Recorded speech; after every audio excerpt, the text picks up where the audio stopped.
Estaba viendo que este micrófono está fallando bastante. Esperamos que se porte bien conmigo. Le damos gracias al Señor. Mis hermanos, hemos estado hablando de caminar como discípulos de Cristo, de buscar esa fortaleza que el Señor nos ofrece a través de esa comunión con Él. Y sabemos que vamos a ser más que vencedores si nos acercamos a Él. Vamos a vencer nuestras luchas, aunque no las vamos a pelear nosotros, las va a pelear el Señor por nosotros.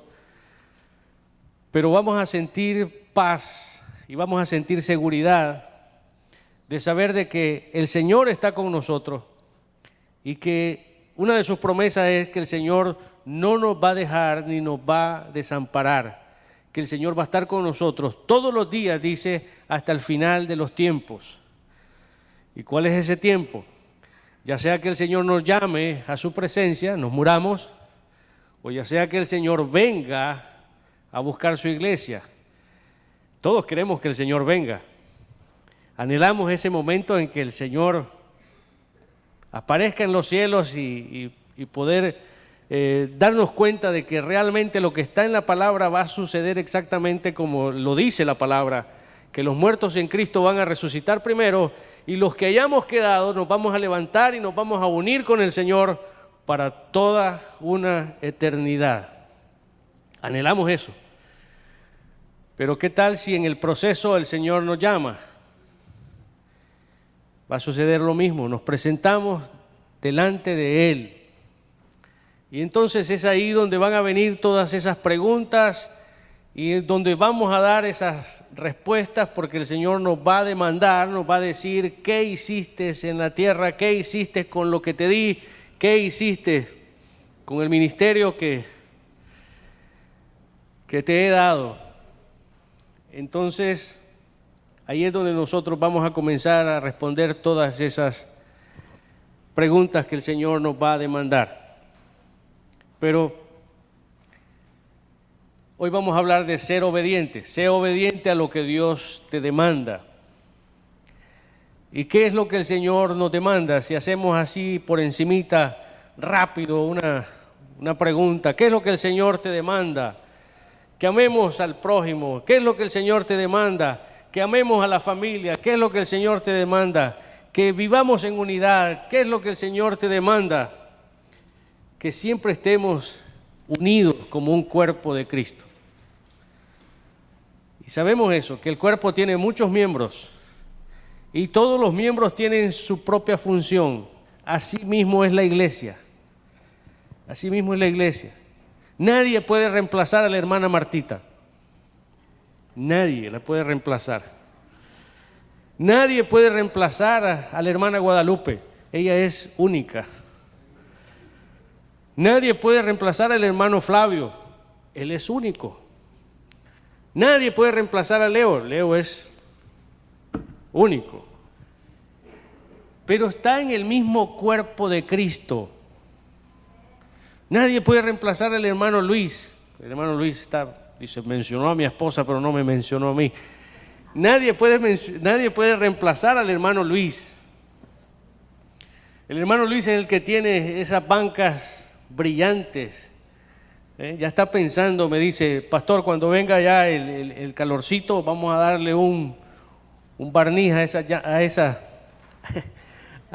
bancas. Él es el que las tiene así. Y gracias por la paciencia que le da al Señor. Porque cada año se dañan las bancas, no sé por qué.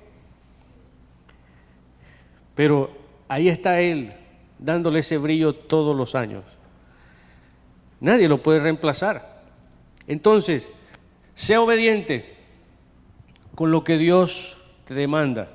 ¿Qué nos demanda el Señor? Yo quiero que busquemos en el pasaje que hemos leído hoy, el Evangelio de San Juan, capítulo 14, versículo 23. Estas son palabras que dice nuestro Señor Jesús. Respondió Jesús y les dijo: el que me ama, mi palabra guardará, y mi Padre le amará, y vendremos a él y haremos morada con él. Vamos a orar. Padre, gracias, Señor. Gracias por tus promesas, Señor. Gracias por tu palabra, que son viva y eficaz. Gracias, Señor, por permitirnos vivir todas tus promesas, Señor, para que el gozo sea completo en nuestras vidas y siempre confiar en ti, Señor, como nuestra roca, como nuestro refugio, como nuestra fortaleza. Gracias por tu palabra, Señor. Sabemos y reconocemos que tu palabra es poderosa, es ungida, es transformadora, y a través de la obra del Espíritu Santo hace el efecto que sea necesario en cada uno de nuestros corazones.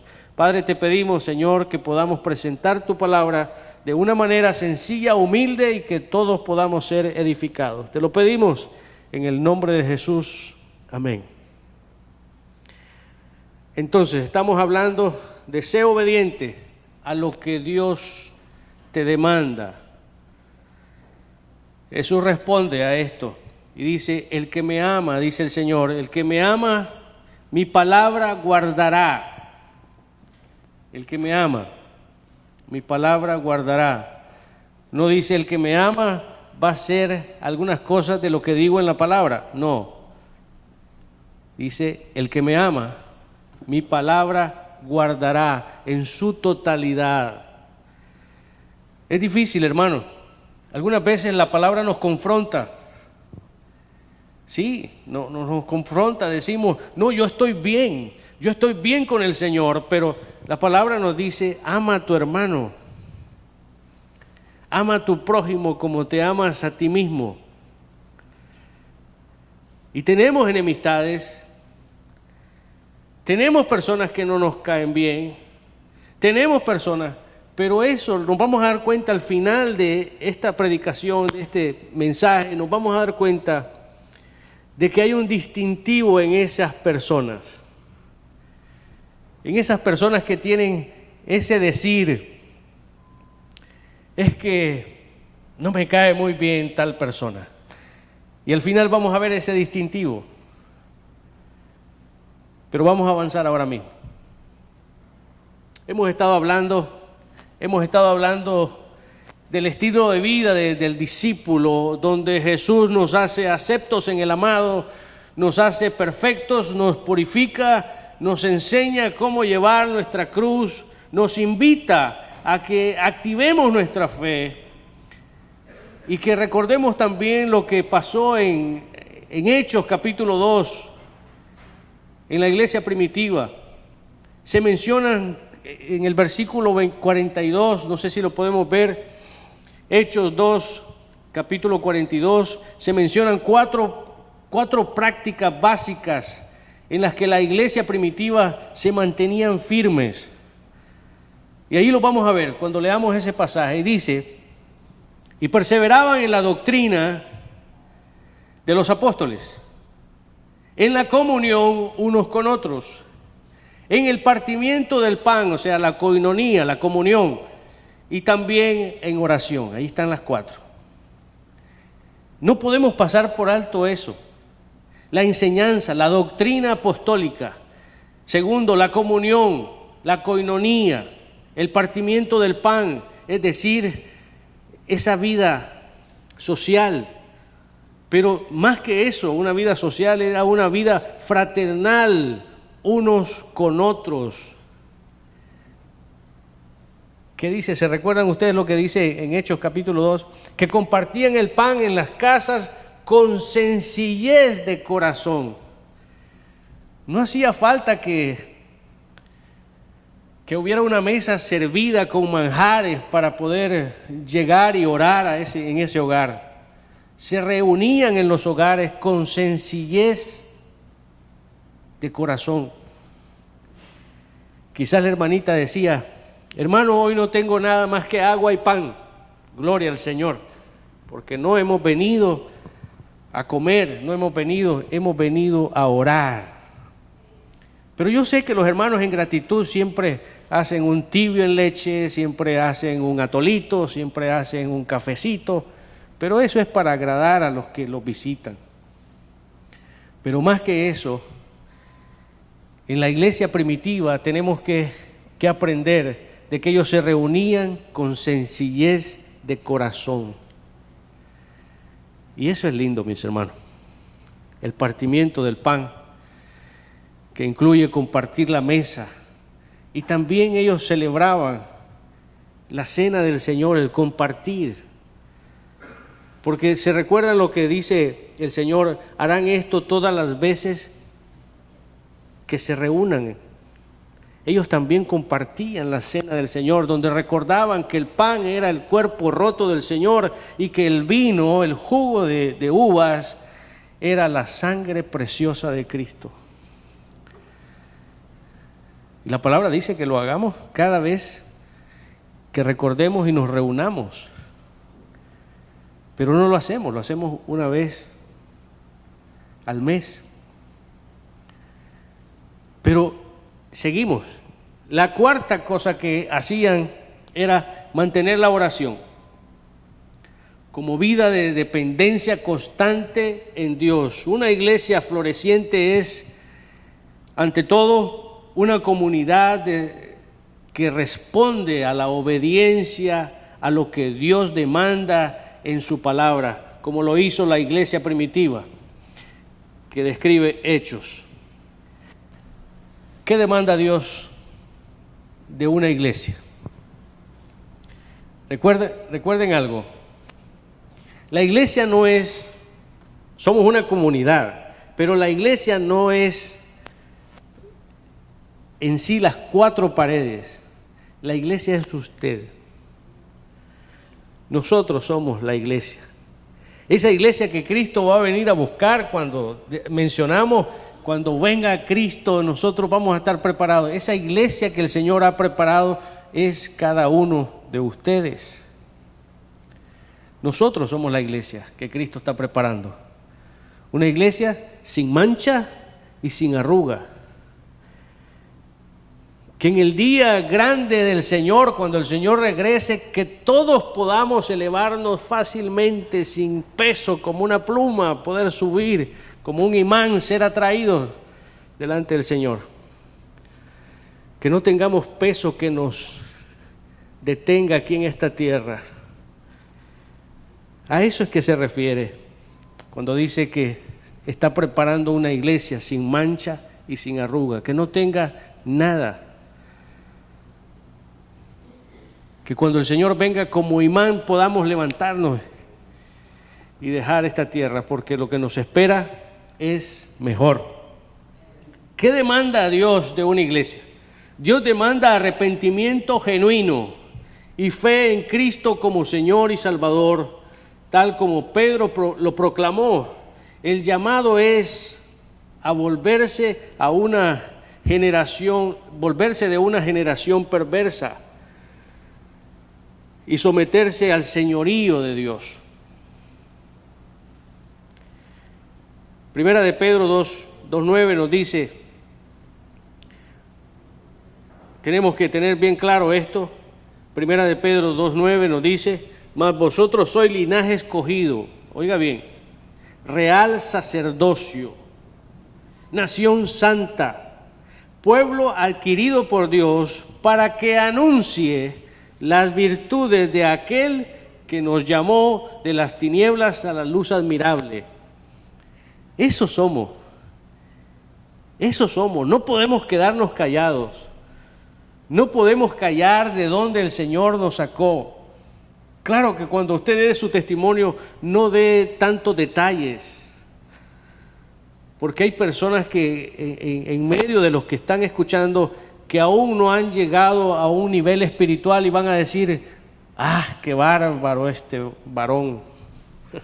¿Cómo era? No, simplemente diga de dónde el Señor lo ha sacado. El Señor me sacó del lodo, que es símbolo de inmundicia. El Señor me limpió con su sangre. El Señor puso cántico nuevo en mi boca. Quiere decir que ya no hablo lo que hablaba antes. Ahora tengo un lenguaje universal, el lenguaje del amor de Cristo. Como dice Santiago, ya no puede vertir de una fuente agua dulce y agua amarga. Ya no hablo así de esa forma. El Señor me ha transformado, me ha cambiado. Y todavía estoy en el proceso. Ese es parte de nuestro testimonio. Porque aún nuestras esposas nos dicen, se te está saliendo el viejo hombre. ¿O no? No les dicen así. Ahora que no les llevaron flores. ¿Cuántos no les llevaron flores? ¿Ah? ¿Cuántos les llevaron flores? Qué bueno, les llevaron flores. Pero hay muchas que decían, no me trajeron flores. Parece que se le está saliendo el viejo hombre, porque cuando vivía en el viejo hombre no se acordaba de mí ni de los días especiales. Pero no, estamos en el proceso y Dios nos sigue transformando. ¿Qué demanda Dios de nosotros, de una iglesia? Mas vosotros sois, dice el Señor, linaje escogido. Usted ha sido escogido desde antes de la fundación del mundo. Dios tiene un propósito para usted. Usted no está aquí por una casualidad. Usted vino a este mundo con un propósito divino. Usted tiene la edad que tiene porque Dios lo ha permitido. Usted ha hecho lo que ha hecho porque Dios lo ha permitido, pero aún así usted tiene que preguntarle, Señor, ¿cuál es el propósito por el cual yo estoy aquí? ¿Se siente ya realizado con lo que usted ha hecho a su edad? Yo creo que nos falta mucho todavía. Yo creo que nos falta mucho por caminar. Entonces, mis hermanos, somos un linaje escogido, real sacerdocio, una nación santa, pueblo adquirido por Dios. ¿Para qué? Para anunciar las virtudes de aquel que nos ha llamado de las tinieblas a la luz admirable, el sacerdocio santo y el testimonio.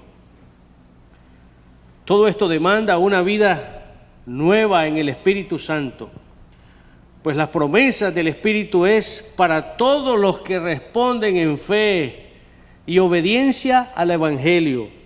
Dios demanda a una iglesia que sea fiel a su palabra, centrada en Cristo y fructífera en obediencia amorosa, como cuerpo vivo, como antorchas, como lo dice en Hechos, somos como antorchas vivas. Mis hermanos, recordemos lo que dice Apocalipsis 2:7. El que tiene oídos, oiga lo que el Espíritu dice a las iglesias. Al que venciere, le daré a conocer, le daré a comer del árbol de la vida, el cual está en medio del paraíso de Dios. El que tiene oídos, que oiga. Cuando hablamos de lo que Dios demanda para su iglesia, podemos mencionar algunas de ellas. ¿Qué nos demanda el Señor? Nos demanda una adoración genuina, una adoración verdadera en el Espíritu. Adoramos a Dios, cantamos alabanzas, cantamos himnos preciosos con un mensaje precioso. Adoramos a Dios, pero que esa adoración sea genuina. Por otra parte, dice la Biblia que podamos levantar manos santas, sin ira ni contienda. Qué libre se siente el alma o el cuerpo cuando no tiene nada que le reprochen. Qué lindo se adora. Tiene que adorar. Tenemos que adorar, tenemos que glorificar. La adoración tiene que ser verdadera, genuina. Reunirnos para exaltar el nombre de Dios, predicar su palabra y mantener una comunión genuina con todos. participando en los medios de gracia. Recuerden, la iglesia primitiva en sus inicios no solamente llegaban a ciertos días que tenían como para reunirse, sino que dice que todos los días se reunían. ¿En dónde? En el templo. ¿Dónde más? En las casas. Entonces había una adoración verdadera, unidad y comunión fraternal. Esto es bien importante. Tenemos que mantener lo que el Señor nos demanda, tenemos que mantener una unidad y comunión fraternal, vivir en coinonía, vivir en compañerismo, perseverando en la doctrina apostólica, oración, servicio mutuo, como lo hacía la iglesia primitiva. Mis hermanos, santidad y obediencia es algo que demanda Dios en nosotros. Dios demanda santidad y obediencia, buscar la santidad, amar a Dios, al prójimo y echar el pecado afuera para que podamos reflejar el carácter de Cristo. Tenemos que dejar lo malo para que el Señor pueda surgir en nosotros. De lo contrario, no suceden esas cosas. Santidad y obediencia. Algo más. Evangelizar. Necesitamos evangelizar y discipular. Necesitamos esos dos elementos que van juntos. Ir al mundo con el Evangelio, hacer discípulos, enviar misioneros, cumplir con la gran comisión. ¿Se recuerdan? ¿Qué es lo que el Señor demanda en la gran comisión? Leámoslo. Mateo capítulo 28. Yo sé que algunos se lo saben de memoria. Mateo capítulo 28, versículos 19 al 20. Nos dice: por tanto, id y haced discípulos a todas las naciones, bautizándolos en el nombre del Padre y del Hijo y del Espíritu Santo. Versículo 20, enseñándoles que guarden todas las cosas que os he mandado. Y he aquí, yo estoy con vosotros todos los días hasta el fin del mundo. Amén. Esa es la gran comisión. Eso nos toca a nosotros. Eso nos toca como comunidad, como cuerpo de Cristo, nos toca a todos.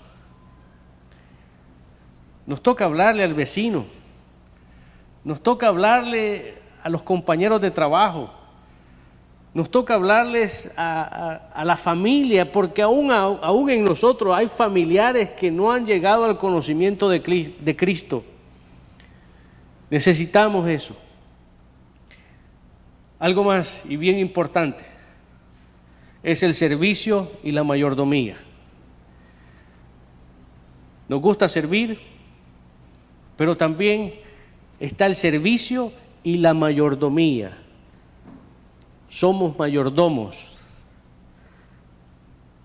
de lo que el Señor nos ha dado, porque nada de lo que nosotros tenemos es nuestro, todo le pertenece a Dios. Entonces, nosotros tenemos que tener servicio, nos gusta ayudar y también usar la mayordomía, usar los dones, usar los recursos, los talentos, para bendecir en la comunidad y glorificar a Dios con generosidad y ser lo que hacemos, hagámoslo de forma sacrificial. ¿A qué me refiero con esto? Que no le tenga cariño a lo que va a dar. Dios no escatimó a su Hijo y lo mandó en propiciación para nosotros. No es que no lo quería, no lo amaba. Juan 3:16 dice: de tal manera amó Dios al mundo que entregó a su Hijo unigénito, a su Hijo, a lo que más amaba, lo entregó en sacrificio para nosotros. Igual nosotros. Yo he escuchado testimonios, mis hermanos, de personas que han entregado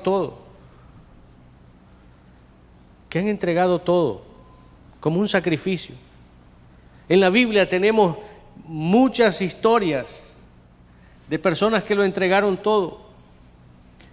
¿Se acuerdan aquel profeta que llega donde una mujer y le dice, solo tengo un poco de masa y vamos a hacer unas cuantas tortillas y aquí nos vamos a esperar la muerte? Pues le dice el profeta, pues mira, hazme primero una torta a mí. Parece injusticia, ¿verdad? Porque le está diciendo, solo tengo un poco de harina. Solo tengo un poco de harina y voy a hacer una torta y ya con esto le voy a dar de comer a mis hijos, ya no tengo más, me voy a tirar a morir. Pero él le dice, mira, hazme una torta y todavía le pide con detalles. Hazme una torta y la pones debajo de las brasas. Pero házmela primero a mí. ¿Qué sucedió, mi hermano?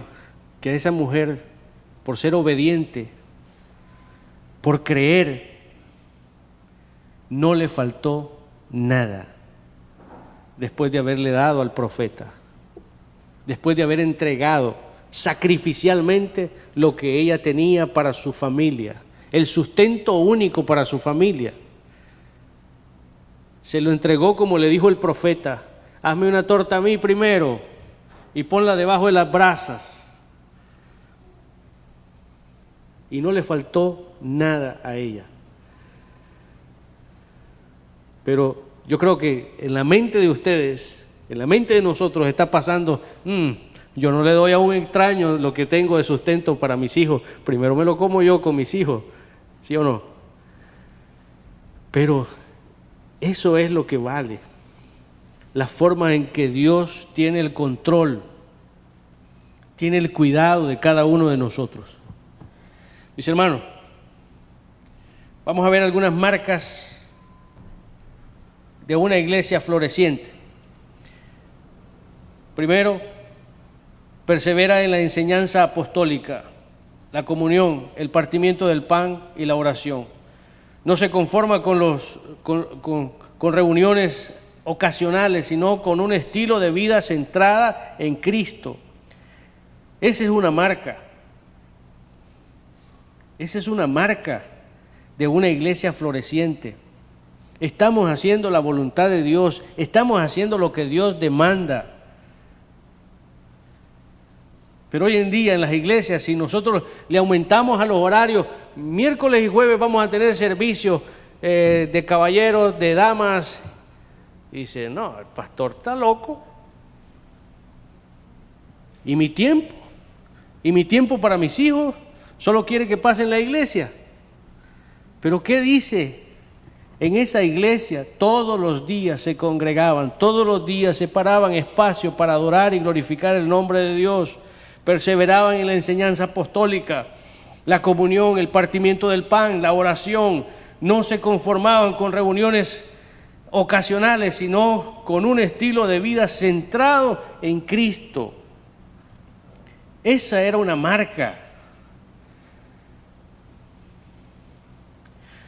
Vivían la unidad, la generosidad, el servicio mutuo, compartiendo según las necesidades de cada uno, reflejando el amor santo tal como lo demanda la Biblia, reflejando ese amor santo. ¿Qué dice su palabra sobre eso? Sé santo porque yo soy santo, dice el Señor, en toda vuestra manera de vivir. No dice solamente en algunas cosas, o no dice solamente con unos grupos. Dice de una forma general. Sé santo, porque yo soy santo, en toda vuestra manera de vivir. Quiere decir que voy a ser santo, voy a reflejar mi santidad en la casa, en el hogar, con mi familia, con mis hijos. Voy a reflejar esa santidad en el trabajo, con mis compañeros de trabajo. Voy a reflejar esa santidad en la calle, voy a reflejar esa santidad en el supermercado, voy a reflejar esa santidad donde quiera que vaya. Sé santo, porque yo soy santo, dice el Señor, en toda vuestra manera de vivir, en lo que hagamos. Eso es. Recordemos en Juan capítulo 14 lo que hemos leído hoy, versículos 15 al 24. Jesús presenta la obediencia como la condición esencial para que la iglesia y el creyente puedan florecer de forma individual, en comunión íntima con Dios y con ese poder del Espíritu. Veamos lo que dice el pasaje que hemos leído hoy en San Juan capítulo 14, versículos 15 en adelante. Jesús une el amor y la obediencia de forma inseparables, el amor y la obediencia. Recuerdo que escuché en la escuela dominical que mencionaron mucho el Shema. El Shema es lo que Dios le demandó a su pueblo. Amarás al Señor tu Dios con todas tus fuerzas, con toda tu alma y con toda tu mente. Eso es lo que el Señor les demandó en el Antiguo Testamento. Pero al Señor le preguntaron: Maestro, ¿cuál es el primer mandamiento y el más importante de todos? ¿Se recuerdan? El Señor les dice: amarás al Señor tu Dios.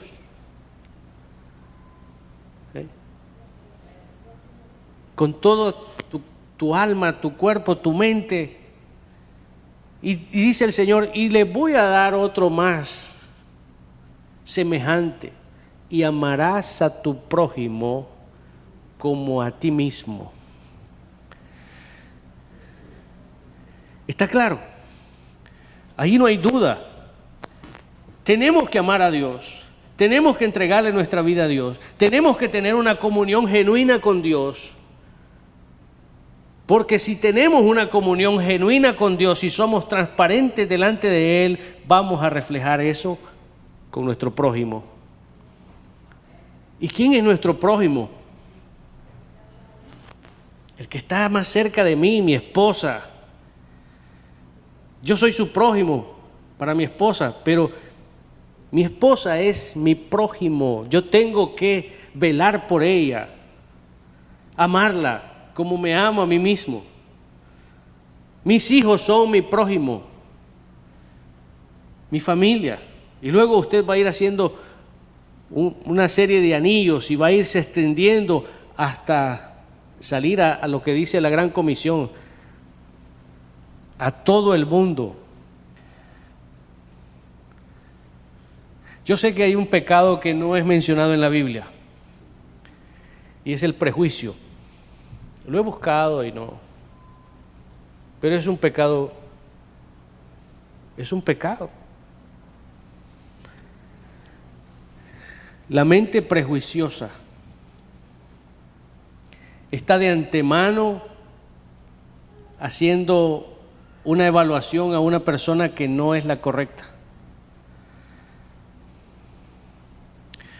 Porque qué tal si viniera un predicador aquí, que invitemos un predicador y él no sepa y ustedes no sepan que vamos a tener un predicador, y este predicador entra por la puerta con ropas rotas, desarreglado, con tatuajes, y no sé cuántos lo van a saludar, y se sienta por ahí atrás.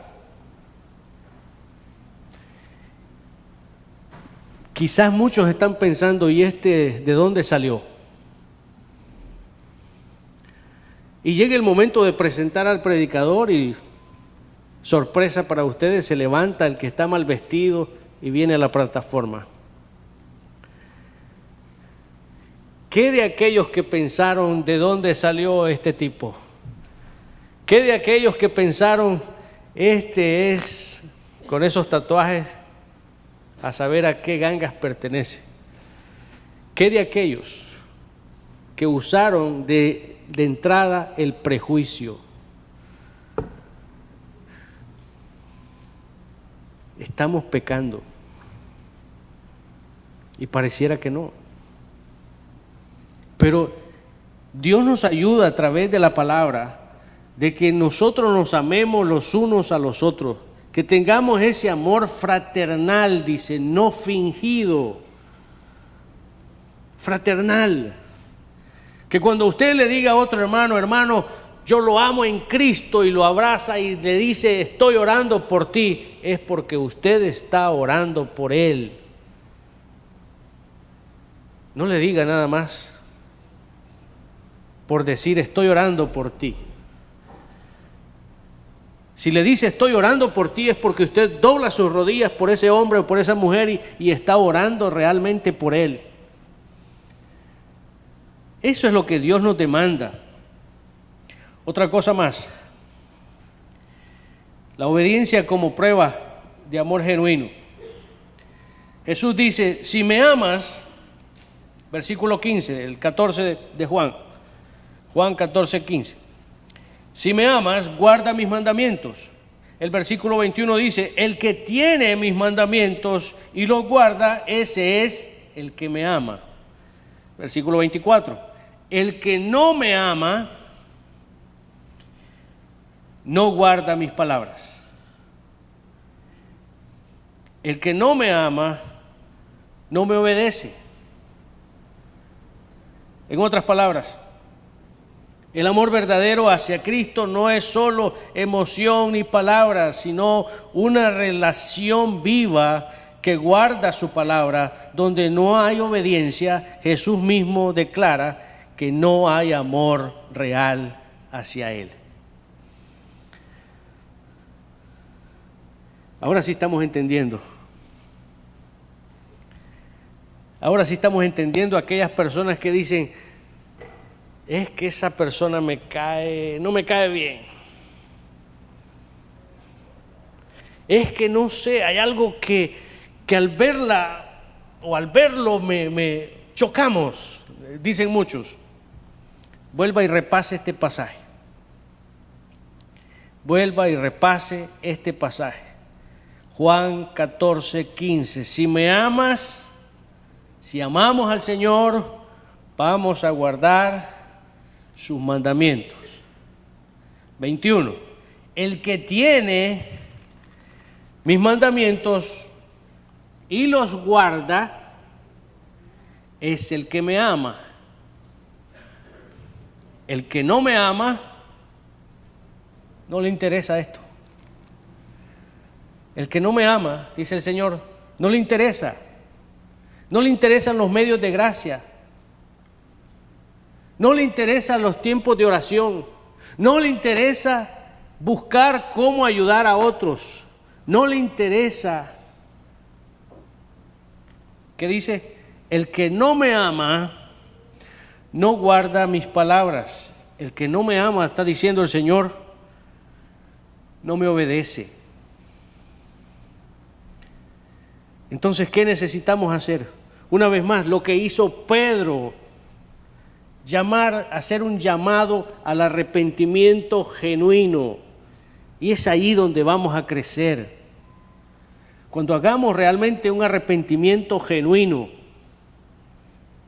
cuando pidamos perdón, cuando realmente le digamos al Señor, Señor, quítame esto de mi vida. Yo quiero trabajar con esta persona. Yo quiero trabajar con este hermano. Tiene talentos, tiene muchas cosas, pero Señor, quítame. Porque aún más es mi hermano en Cristo. Y eso es lo que necesitamos hoy en día. Que exista una verdadera y genuina relación con Dios. Jesús declara directamente, si me amas, guarda mis mandamientos. Este amor no es un estado de sentimiento, no es algo emocional, sino una acción concreta que activa la promesa del Consolador, del Espíritu Santo y la manifestación personal de Cristo. Juan capítulo 14, versículo 21. El que tiene mis mandamientos y los guarda, ese es el que me ama, y el que me ama será amado por mi Padre, y yo le amaré y me manifestaré a él. ¿Qué dijo Juan? ¿Qué dijo Juan el Bautista? Que mengüe yo para que surja Cristo. Eso es lo que tenemos que hacer. ¿Y cuál era el mensaje de Juan el Bautista en el río Jordán o en el río? ¿Cuál era? Arrepiéntanse. Arrepiéntanse. ¿Y cuál fue el mensaje que el Señor comenzó sus primeras palabras en su ministerio, el Señor, a predicar? Arrepentíos, porque el reino de los cielos se ha acercado. Arrepiéntete, porque la gracia de Dios ha llegado a nuestras vidas. Eso es lo que el Señor nos está diciendo. Algo más. Recordemos que el que tiene mis mandamientos, dice el versículo 21, y lo guarda, ese es el que me ama. Y el que me ama será amado por mi Padre, y yo le amaré, dice el Señor, y me manifestaré a él. Esta es la recompensa divina que a nosotros nos espera.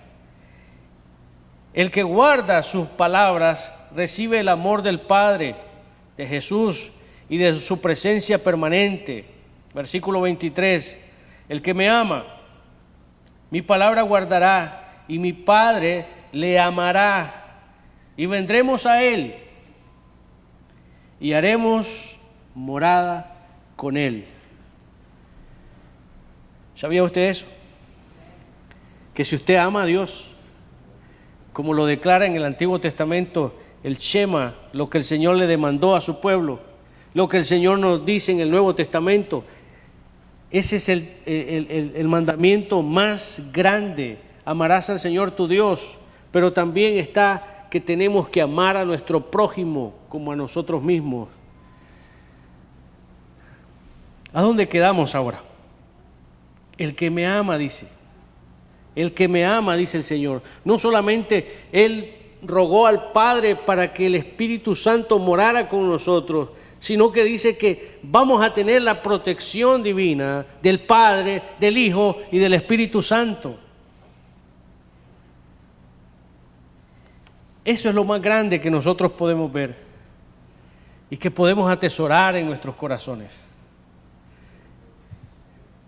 Pero veamos una cosa, el rechazar la palabra de Dios y no hacer su voluntad estanca el crecimiento espiritual. Estanca, nos retrasa. Recuerde lo que sucedió en Hechos, la iglesia primitiva. Se reunían todos los días, oraban. No crean que vivían una vida muy suave, muy sutil. No, estos hombres, por atesorar el evangelio, estos hombres y mujeres, familias, eran perseguidos.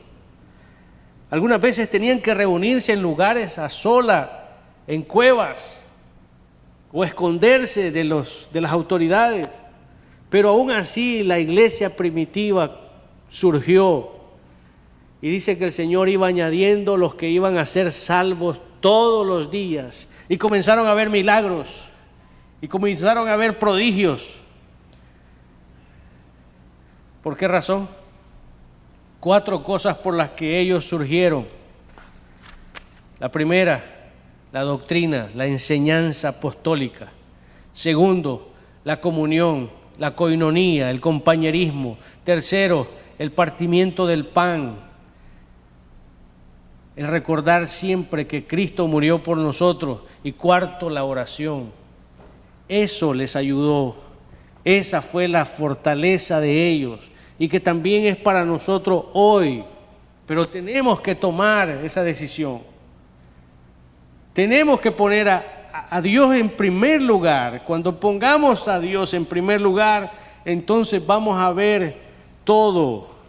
Cuando usted esté pensando, hoy es martes y tengo que estar a las 7:30 en la iglesia, Señor, ayúdame para que este jefe me suelte a las 6 por lo menos y poder estar llegando a las 7:30 a la iglesia.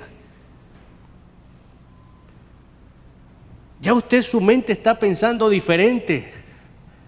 Está poniendo a Dios en primer lugar. Y usted se va a encontrar con con un jefe que le va a decir, mira, hoy salimos temprano porque no hay nada. No, pero usted va a decir, no, pero no he completado las 8 horas y esto me van a descontar. No te preocupes, vete. El Señor está obrando. El Señor está obrando. Parece locura, pero es que así nos llaman a los evangélicos, que somos locos. Pero ¿sabe por qué somos locos?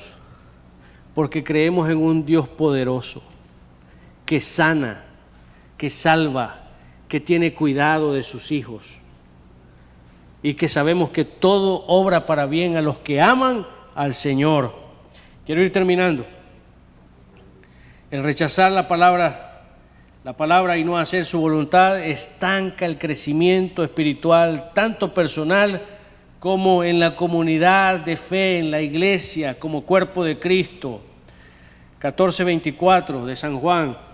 El que no me ama, no guarda mis palabras, y la palabra que habéis oído no es mía, dice el Señor, sino del Padre que me envió.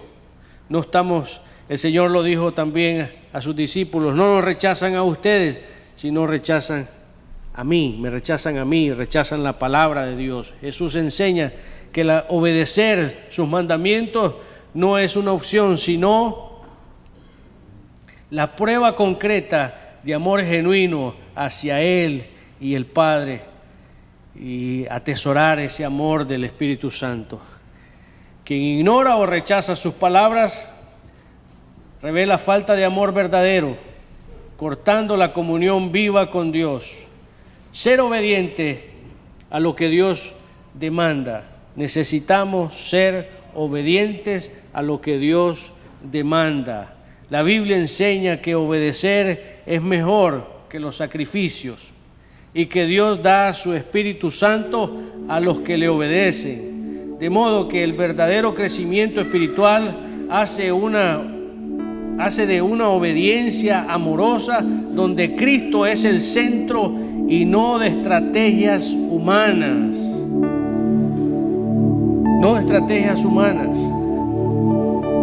Usted va a ver allá afuera, le damos gracias al Señor por la organización de la Iglesia del Nazareno. Allá afuera hay muchos movimientos de crecimiento. Son programas humanos. Porque el programa de crecimiento lo dio el Señor en su palabra. Está en Hechos. Cómo inicia la iglesia. Cómo comienza la iglesia a crecer.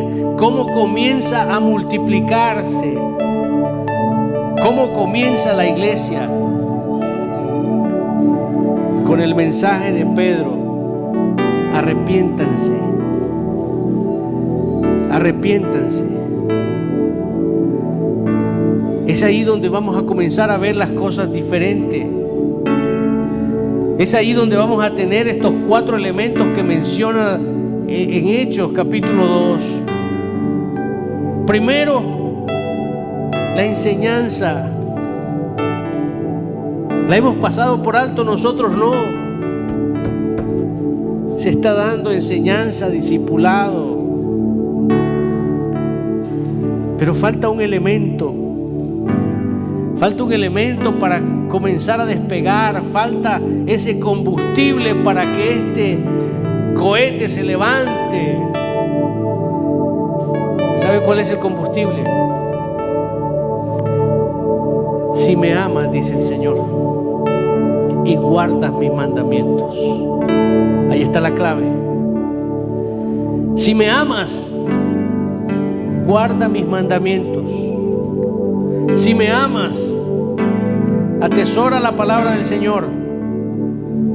Hagámosla nuestra. El Señor va a hacer el resto. Dicen Hechos que la iglesia se multiplicaba y que cada día el Señor daba a los que iban a ser salvos.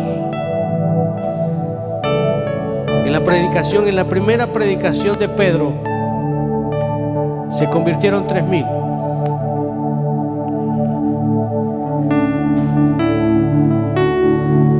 Y así comenzaron. Y nunca se separaron de estas 4 bases para la iglesia. Mantener la doctrina de Cristo, la enseñanza, mantener la comunión, la coinonía, el compañerismo, el partimiento del pan, el recordar que Cristo murió por nosotros, y por último, la oración. Pero en la iglesia de hoy, la oración no es muy popular. En la iglesia de hoy, la oración no es popular. Y tenemos medios cómo hacerlo. Tenemos formas y medios cómo realizar todo esto que el Señor nos ha enseñado. Tenemos forma de cómo multiplicarnos. Mis hermanos, propóngase este año a discipular a alguien, porque hay una inquietud en nuestras vidas. ¿Quién te está discipulando? ¿Cómo te están discipulando? ¿Y a quién tú estás discipulando? ¿Quién te está discipulando y cómo te están discipulando? ¿Es un plan teórico con enseñanzas humanas o es un plan didáctico y teórico como lo dice la Biblia? ¿Quién te está discipulando? ¿Cómo te están discipulando? ¿Y a quién tú estás discipulando? Cuando termine el año, usted va a tener en esa banca un discípulo que el próximo año va a hacer lo mismo que usted hizo. Va a dedicar tiempo intencional. Por eso le digo, tiene que ser una sola persona, a menos de que usted tenga la capacidad de 2 o 3. Pero tiene que ser intencional. Tiene que llamarlo. Tiene que preguntarle cómo estás. Tiene que tener un discernimiento de darse cuenta de que está pasando por algo difícil. Invitarlo a un café. Invitarlo a salir. Que vea que usted está preocupado por él. Yo le digo a ese discípulo, porque le va a enseñar el carácter de Cristo.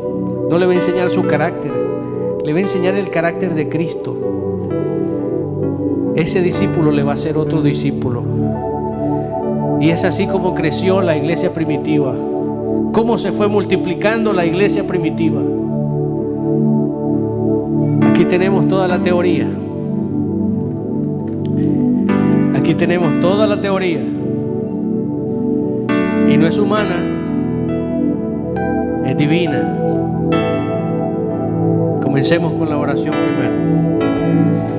Mantengamos la oración primero. Quiero terminar.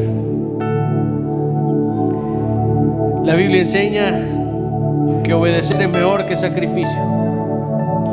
Recordamos también en Hechos capítulo 2 versículo 42.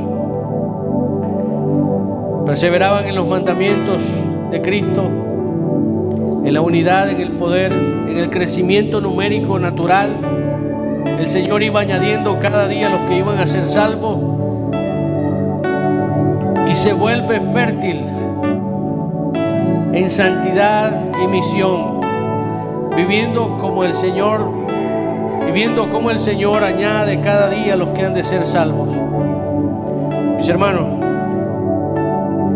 en este pasaje Jesús concluye que la obediencia no es opcional, no es una opción, sino la prueba de vida de nuestro amor por Él y el Padre, activando su presencia íntima en nosotros.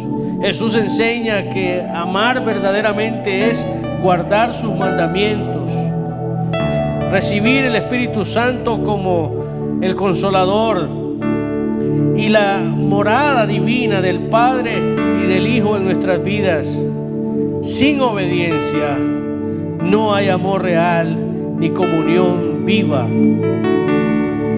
Mis hermanos, la iglesia primitiva floreció no por intelecto ni métodos humanos, fue por el poder del Espíritu Santo. No hay método humano. Usted se va a cansar. Usted se va a cansar tratando de hacer a su forma y a su manera las cosas. Pero cuando le entrega al Señor, el Señor hace las cosas mucho más abundantes de lo que nosotros creemos y pensamos. Eso es lo que hace el Señor. Nos hemos reunido esta semana para revisar la membresía de la iglesia y nominar a los que van a ser líderes. Y venía a mi mente una de las cosas que sucedieron en Hechos, donde sustituyen a Judas. Capítulo 1 de Hechos, versículos 24 y 25. ¿Qué hicieron ellos? Orar. Ya tenían nombres. Pero le dijeron: Padre, tú que conoces los corazones, ayúdanos a elegir quién va a continuar este ministerio en oración. Ayúdanos. Y eso fue lo que hicimos. Oramos en esa dirección, que el Señor que conoce los corazones inquiete sus vidas para que continúe el ministerio. La próxima semana, el próximo domingo, tendremos nuestra asamblea y los esperamos. Usted va a tener una participación en todo esto. Pero vamos a orar y seguimos orando para que Dios escoja a esos que han de continuar el ministerio. Pongámonos en pie, mis hermanos, vamos a orar. Le damos gracias al Señor.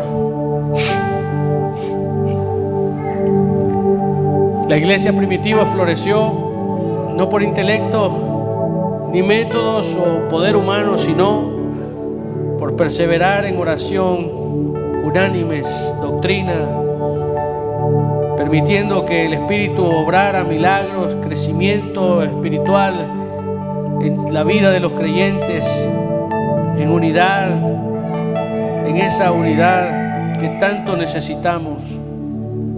Dice el versículo 42 de Hechos 2: y perseverando en la doctrina de los apóstoles, en la comunión unos con otros, en el partimiento del pan y en las oraciones. Una iglesia que florece es una iglesia que pone primero como prioridad las cosas de Dios. Padre, te alabamos, oh Dios. Sabemos que tú conoces perfectamente nuestros corazones y tú sabes, Señor, las intenciones de nuestro corazón. Ayúdanos, Señor, no solamente a poder ser obedientes, sino también a seguir adelante en lo que tú nos demandas, en lo que tú nos pides, Señor, en que primero amemos a Dios sobre todas las cosas y a nuestro prójimo como a nosotros mismos. Padre, gracias, Señor. Gracias te damos. Te damos a ti toda gloria, Señor. Bendice a tu pueblo y bendícelo, Señor, de una manera especial, como solamente tú lo puedes hacer. En el nombre del Padre, del Hijo y del Espíritu Santo. Que Dios les bendiga, mis hermanos. Salúdense. Bendiciones a todos y que tengan una semana maravillosa en el Señor.